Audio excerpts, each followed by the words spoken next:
Gas from waste, a detailed overview of the world's plants and technologies. In this video, I will talk about gasifiers that turn household waste into gas. We will review them in detail. I will talk about China's immediate plans and Germany's past experience. We will investigate the world's leading examples of gasifiers that turn household waste into gas. Let's get started.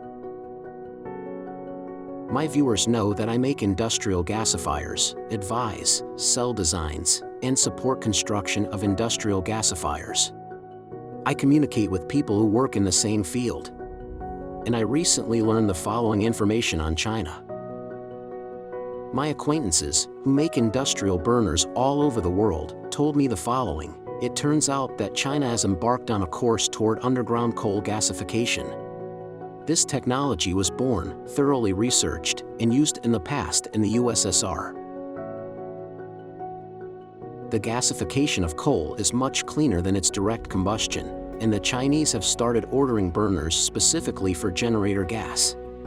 China's energy industry backbone is coal, which they mine and buy in the biggest amounts compared to other countries. It is coal that is the solid hydrocarbon from which the vast majority of China's electricity is produced. But as of today, even this is not enough for China. At the end of September 2021, many Chinese experienced blackouts, and China began to increase its gas purchases from Gazprom. Trying to get gas from everything it can, China has turned its eyes to waste. It plans to make gas from it with industrial gasifiers. Today, this country is the leader in the production and implementation of industrial gasifiers. There are 272 large facilities with gasifiers in the world.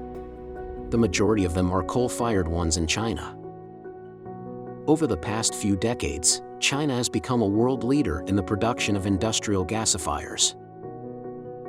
For example, 450 million tons of garbage were disposed of daily in 2019. For comparison, there is only one incinerator Energia in Ukraine.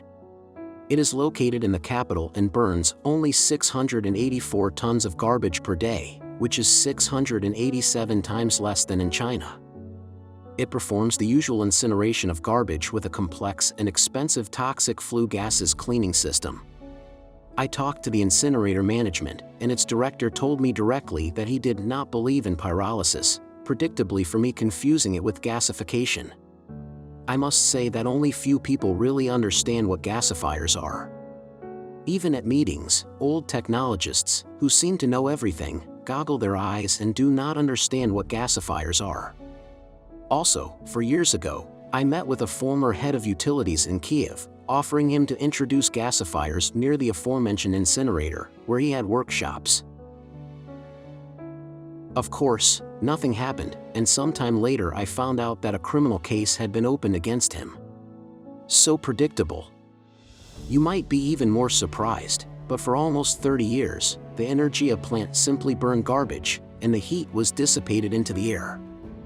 Only since about 2015 did they start selling this heat. The plant's chief engineer told me about this. Why? Because the fish rots from the head. Why don't our countries want to turn garbage into energy? Because the garbage burying business is very profitable.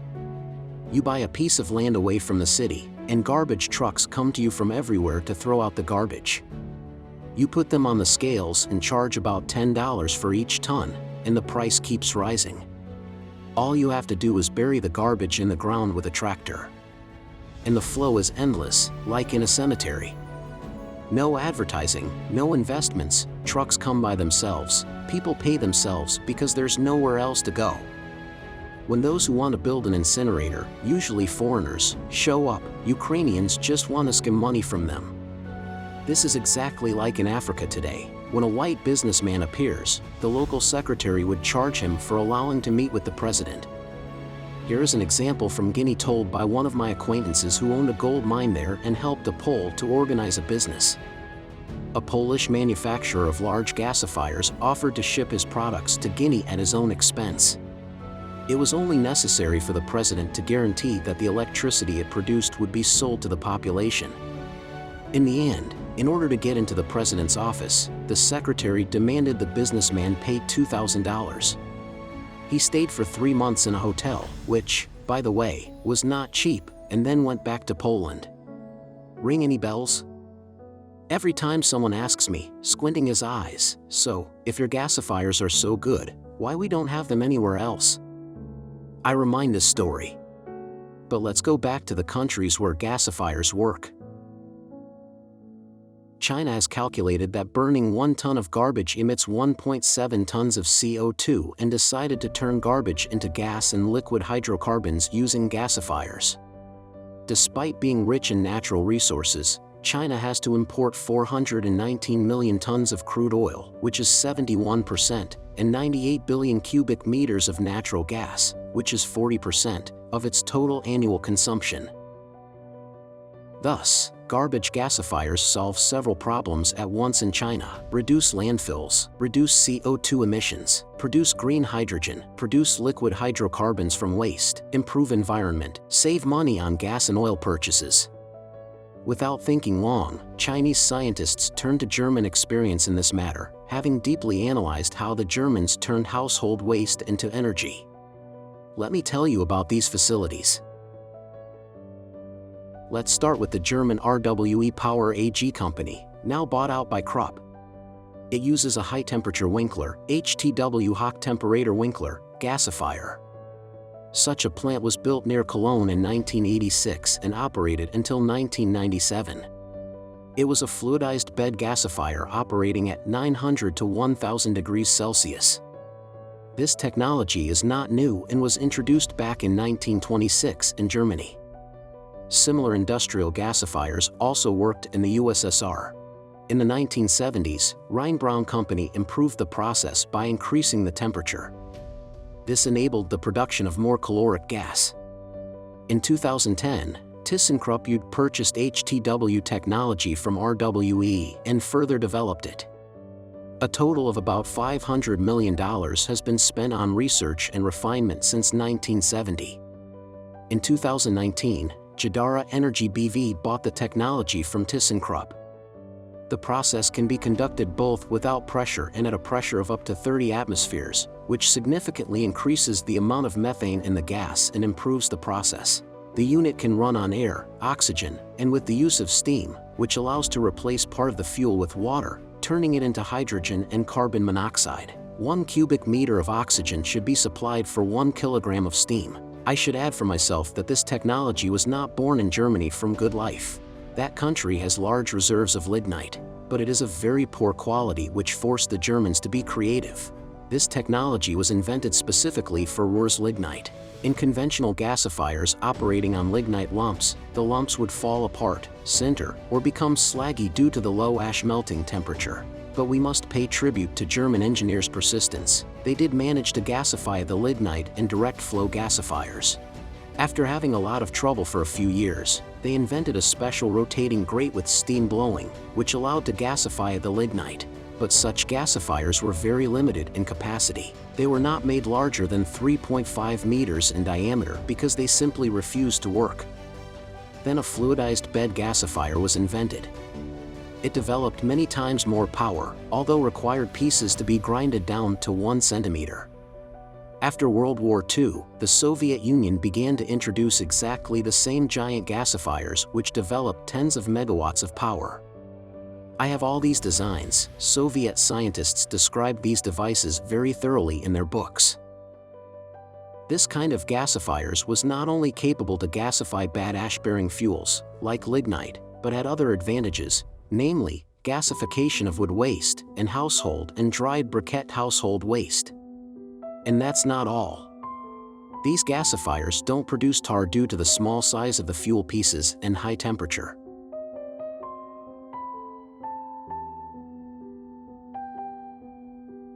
It is not a complicated technological product if we take a close look at it. A high tube is lined with heat-resistant concrete from the inside to preserve heat and protect the walls from small particle abrasion. High-pressure air, about 1,500 millimeters of water column, or oxygen, is supplied to the lower part of the device by fans.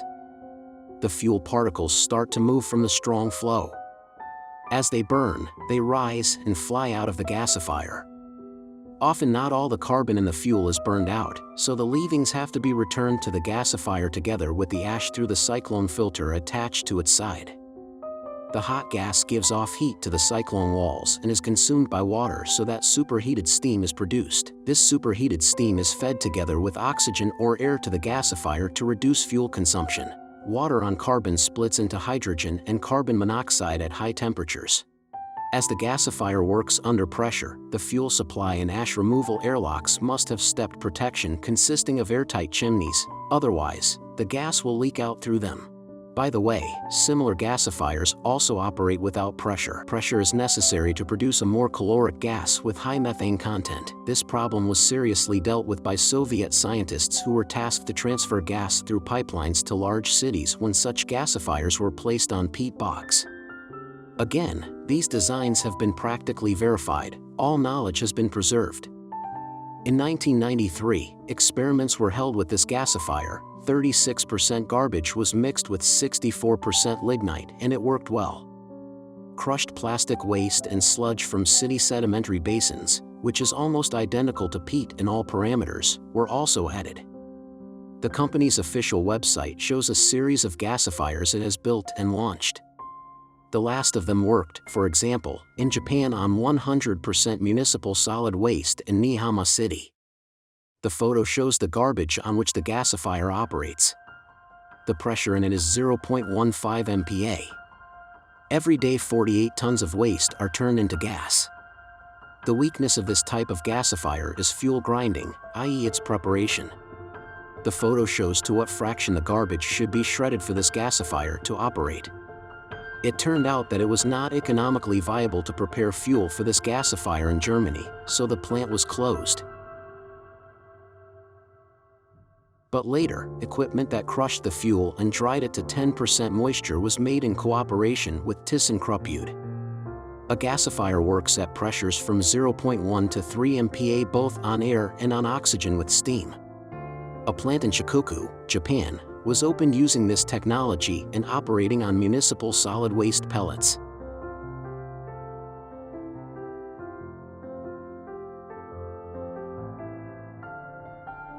Gasifier in Berendat, Germany. Raw materials used: lignite, sludge, lignite, RDF, MSW, wood, coke, and plastic residues. 300 tons of methanol is produced from the generated gas daily. The gasifier burns 30 tons of fuel per hour.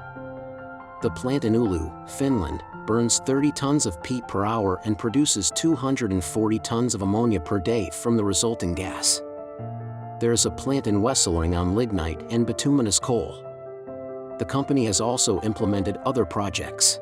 For example, to produce gasoline and diesel from this gas using the Fischer-Tropsch process in Mozambique. The plant produced 1.5 million liters of liquid hydrocarbons per day. High ash coal with 37% ash content was used. Industrial fluidized bed gasifiers have shown the ability to gasify both 100% garbage, as in Japan, and garbage mixed with lignite. Lurgi gasifiers. These are the very first gasifiers, dating back to the beginning of the 19th century. In essence, they are ordinary direct flow, pressurized gasifiers for coal. The Lurgi company attempted to mix waste with coal. Experiments confirmed that it is possible to partially substitute coal with waste. But such gasifiers produce a lot of tar and are not as powerful as fluidized bed gasifiers. They process 12 to 16 tons of fuel per hour. In order to get rid of the liquid tar, the engineers attempted to regasify the liquids coming out of the direct flow gasifier by constructing another liquid gasifier. Direct flow gasifiers produce 30 times more tar than downdraft ones, so generally, we can say that it is possible to gasify garbage in them. But I think they are not a viable option for garbage disposal because of the cumbersome tar processing equipment. It is much better to use downdraft gasifiers, which I design, or fluidized bed gasifiers.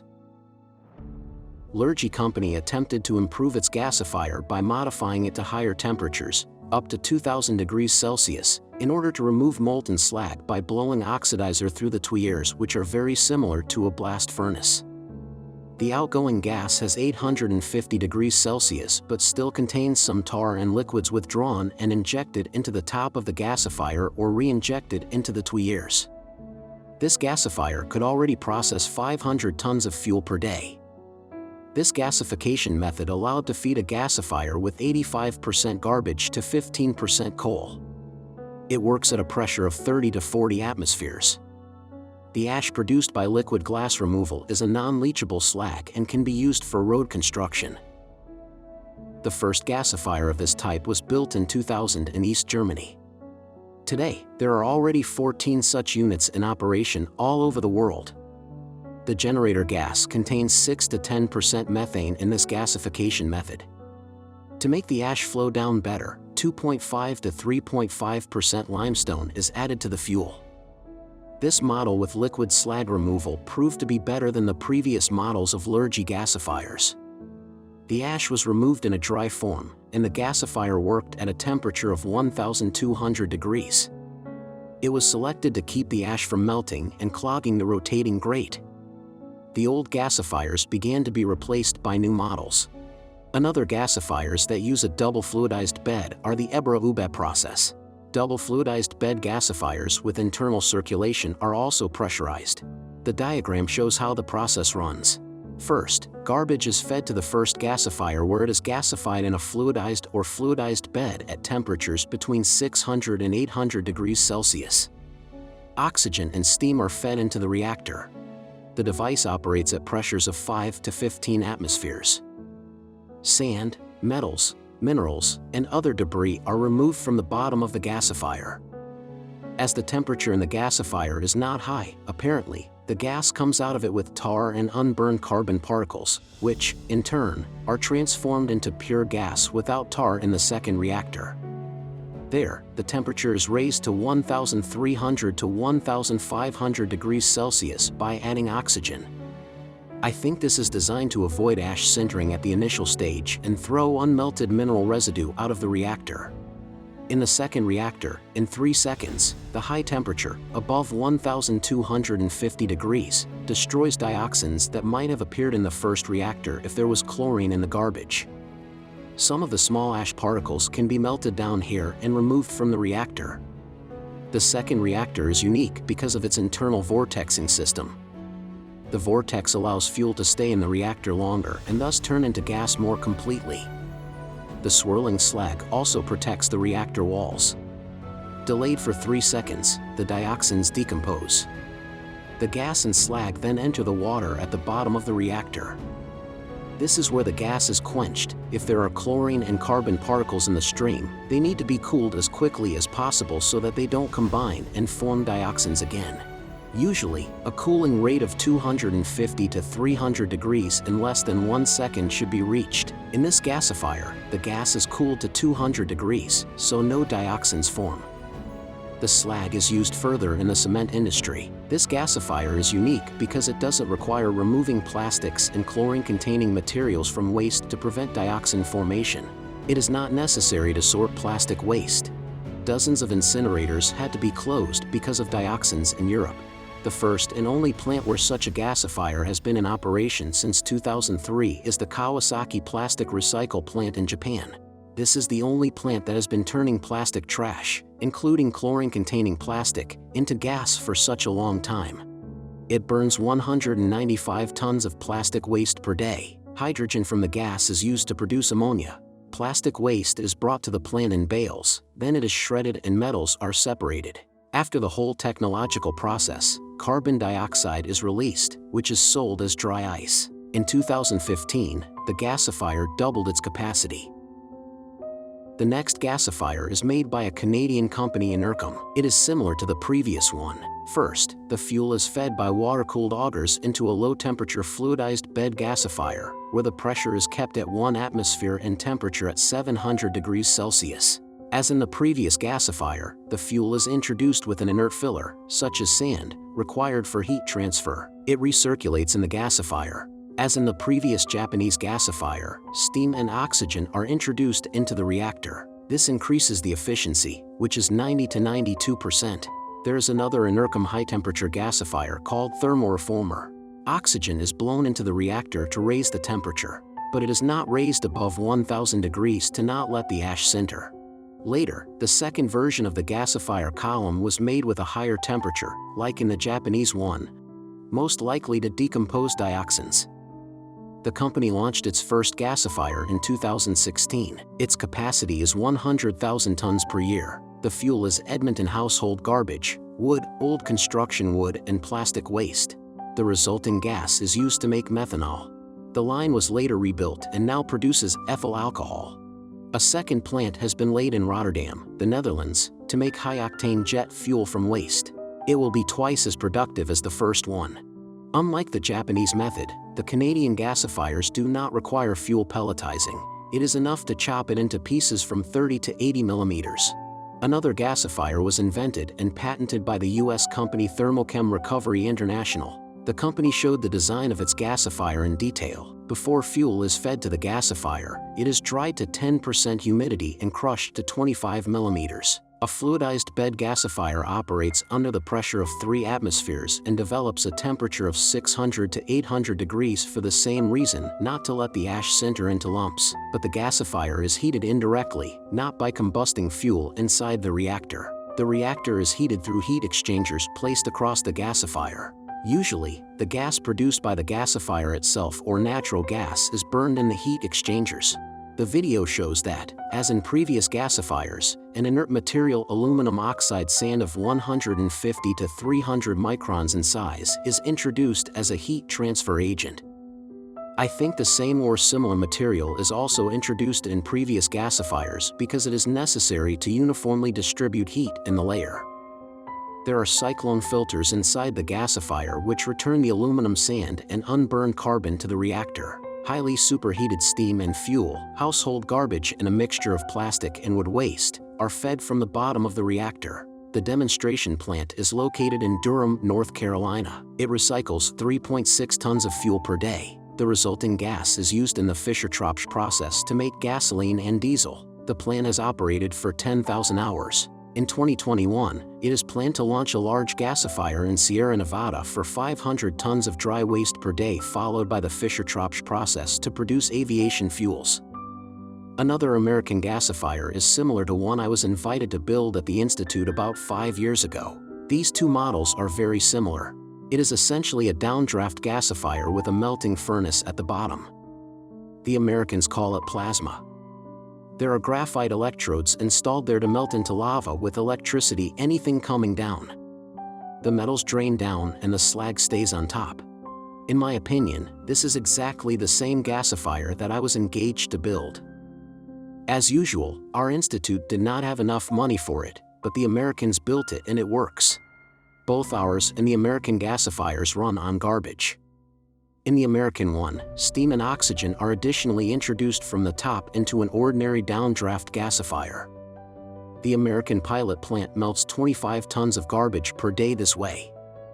Although the Americans started with garbage recycling, the focus has shifted to green hydrogen production in recent years.